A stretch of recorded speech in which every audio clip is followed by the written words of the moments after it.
Hey everyone, welcome back to the place we're testing every single mask on Amazon. Today we are looking at the M95c, made in the USA, Lutema mask. Let's open it up and put it in the clamper.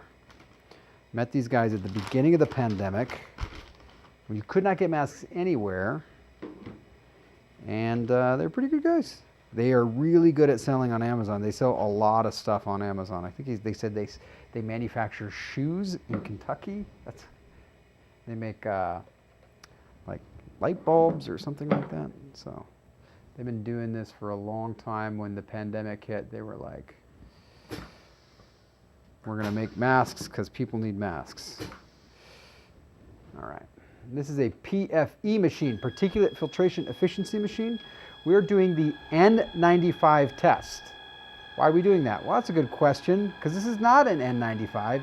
It's an M95c, which I'm guessing means for children. So let's see, what do they say here? FDA listed company, fully automated machines, ergonomic designs, manufactured in San Diego, California. Small size 5-layer mask.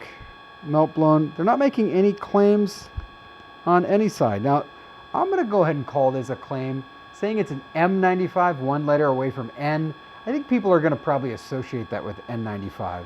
And I would assume that they would meet at least 95% filtration. That said, they're not making any claims whatsoever. So I guess I can't really hold them to that.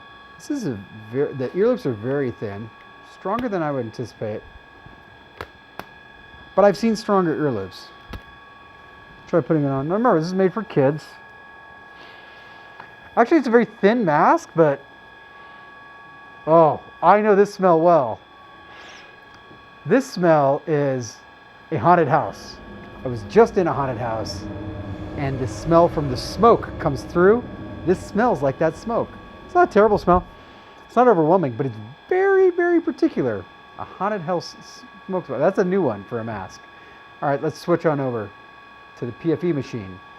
So you can see they're hitting their 95, just almost right on, but their airflow resistance is really high. Like personally, I like to see below 150 pascals for a mask to be worn for a long period of time, especially for a kid's mask. I mean, I've seen kids' masks as low as 100 pascals. We have N95s, legitimate NIOSH N95s on this machine that have done under 100, have done 50 pascals. So it can be done.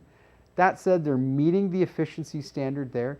And remember, this company started at the beginning of the pandemic. They were not making masks before then. And so we're glad to have them here so that what happened at the beginning of the pandemic does not happen again. It's good to have more manufacturing in the United States. All right, guys, thank you so much for watching. Hope you enjoyed this. If you end up buying this mask because of this video, or if you don't buy this mask because of this video, I'm not going to ask you for a like or subscribe because we don't do that here. That's weird. It's too needy. It's not my style. Nah. Instead, I'm going to ask you to help yourself by writing a comment below. We're running a competition that if you write a comment on any of our videos, every 24 hours we're going to pick somebody from those slew of folks and we're going to send you something really cool. So you're doing this for yourself, really, not for me. You're doing it for you. Check out details to that there, and I will catch you on that next.